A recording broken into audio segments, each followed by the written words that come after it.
Good morning, church. Happy Sunday. I hope you guys are having a wonderful weekend.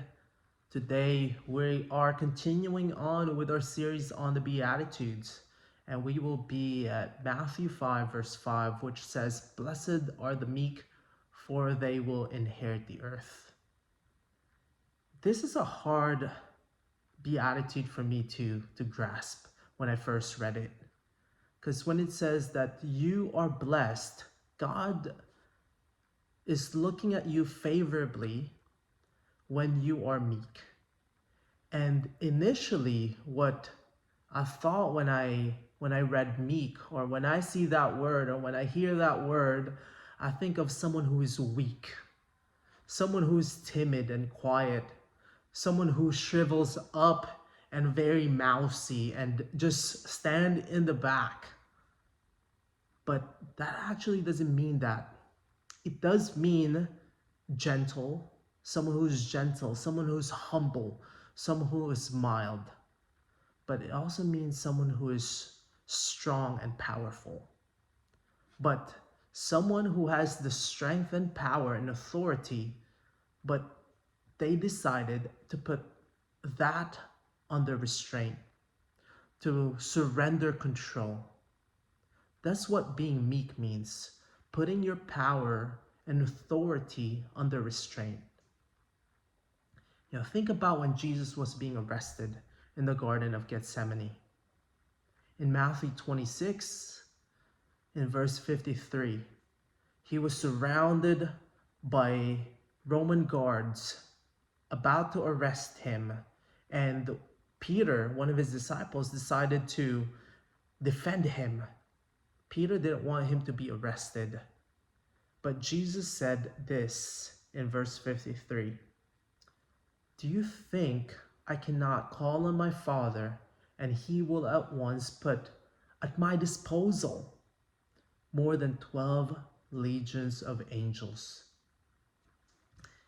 He could have called 12 legions of angels to defend him, to save him from all the pain, all the abuse that he was about to suffer. But he said, "I'm going to put this authority, this power on the side, and I'm going to surrender to this." That is being meek. When he was being physically and verbally abused, he did not retaliate. That is being meek. He had all the strength, all the power, all the authority to not receive all those abuse. But he said, "I know what I taught. Blessed are the meek." God is looking at me favorably when I put my power and authority aside. Think of David, the wonderful King David, who, after being anointed, was pursued by Saul and wanted to kill him. And he was in the caves, and he had an opportunity to defend himself and kill the person who wanted to murder him. In 1 Samuel 24, in verse 10, it says this: "This day you have seen with your own eyes how the Lord delivered you into my hands in the cave." This is David talking to King Saul. "Some urged me to kill you, but I spared you. I said, I will not lay my hand on my Lord, because he is the Lord's anointed. See, my father, look at this piece of robe in my hand. I cut off the corner of your robe, but did not kill you." David had an opportunity to defend himself. He had the power. He had every reason to kill Saul, but he said, "I'm going to be meek. I'm going to put my power and authority aside and surrender control." Blessed are the meek, for they will inherit the earth. This is such a hard beatitude to practice, because for me, power and authority and being in control is such a valuable thing to have.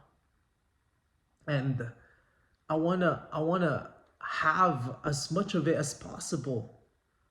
But it's saying that we are blessed, we are looked by God favorably when we put those aside, when we surrender. Look at how Jesus came in to Jerusalem as a king. In or not as a king, as the king, king of the whole universe, the one who's in control, the one who has all the power and authority. In Matthew 21, it says here, say, verse 5, say to daughter Zion, see, your king comes to you, gentle and riding on a donkey, and on a colt, the foal of a donkey. It says here the king comes gentle. That's the same word as meek.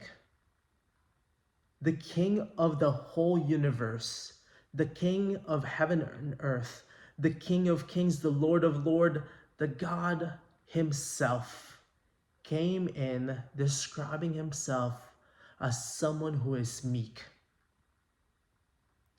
If the king comes in like that, that's the calling for us to rule with him. That's why we will inherit the earth. We're being called to rule the earth with Jesus. But we can only do that if we are meek. It's a calling for us to imitate our Lord. It's a calling for us to imitate Jesus, to surrender and put aside the power and authority that we have. Look at how Jesus invited people to him in Matthew 11 and verse 28.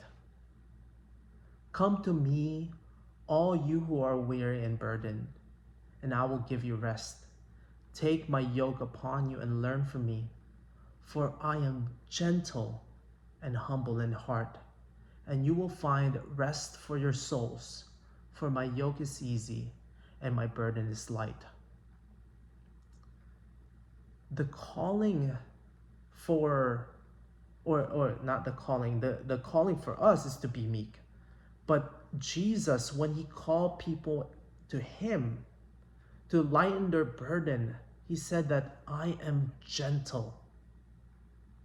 And now for us, that is the highest calling that we can have, to be like Jesus in this way.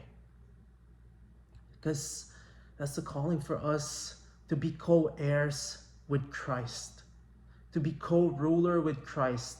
This is the original plan for us since the beginning.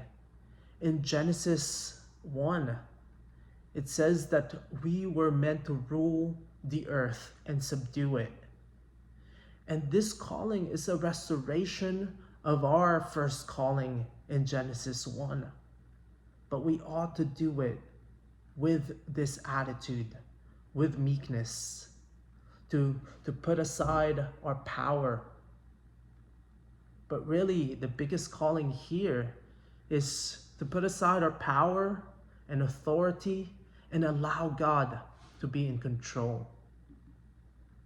In Psalm 37, and I do believe when Jesus said this beatitude, he's echoing this psalm. This is Psalm of David. Psalm 37, verse 1. It says here, do not fret because of those who are evil, or be envious of those who do wrong. For like the grass, they will soon wither.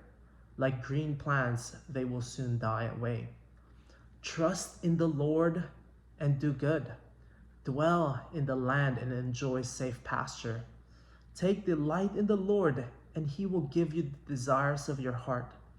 Commit your way to the Lord. Trust in him, and he will do this. He will make you righteous.